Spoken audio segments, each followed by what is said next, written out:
पुढची बातमी पाहूयात। नाशिकच्या गुंडगिरीप्रमाणे ठाण्यातही वागून दाखवा, संजय राऊतांनी आता मुख्यमंत्र्यांना सूचना केल्यात।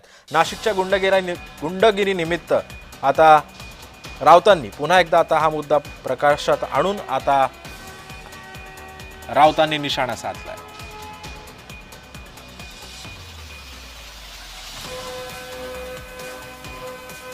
त्यामुळे नाशिकच्या गुन्हेगारीवरती आता संजय राऊतांनी बोट ठेवलेला आहे आणि आता राऊतांना सुद्धा आता भाजपनं चोख प्रत्युत्तर दिलंय। अख्ख्या शहरात आणि जिल्ह्यात एक प्रकारे जे वातावरण आहे हे महाराष्ट्राला कलंक लावणार आहे। मी मुख्यमंत्र्यांचं अभिनंदन करतो। त्यांनी दत्तक घेतलेल्या नाशिकमध्ये जी गुंडगिरी विरुद्ध मोहीम सुरू केलेली आहे आणि कोणाचाही मुलाहिजा न ठेवता कोण कोणत्या पक्षाचा आहे याची फिकीर न करता त्यांनी पोलीस आयुक्तांना जे आदेश दिलेले आहेत की गुंडगिरी मोडून काढा, अशा प्रकारचे आदेश त्यांनी ठाणे जिल्ह्यातल्या गुंडगिरी विरुद्ध देणं गरजेचं आहे।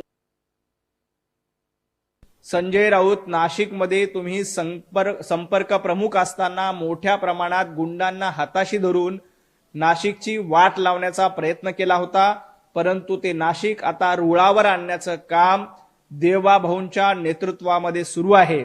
आज तुम्ही पत्रकार परिषदेच्या माध्यमातून आमच्या देवाभाऊंचं अभिनंदन केलं। यापुढे रोज पत्रकार परिषद घेऊन देवाभाऊंचं अशाच पद्धतीचं अभिनंदन तुम्हाला करावं लागेल।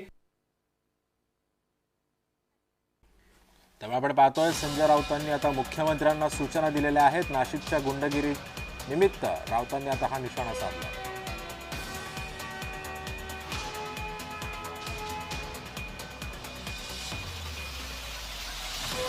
संजय राऊतांनी आता मुख्यमंत्र्यांना सुद्धा सूचना दिल्या आहेत आणि संजय राऊतांच्या याच प्रतिक्रियेवरती आता नवनाथ बन यांनी सुद्धा प्रत्युत्तर दिलं आहे। नाशिकप्रमाणे आता ठाण्यातही वागवून दाखवा असा थेट इशारा जो आहे तो आता संजय राऊतांनी दिलेला आहे।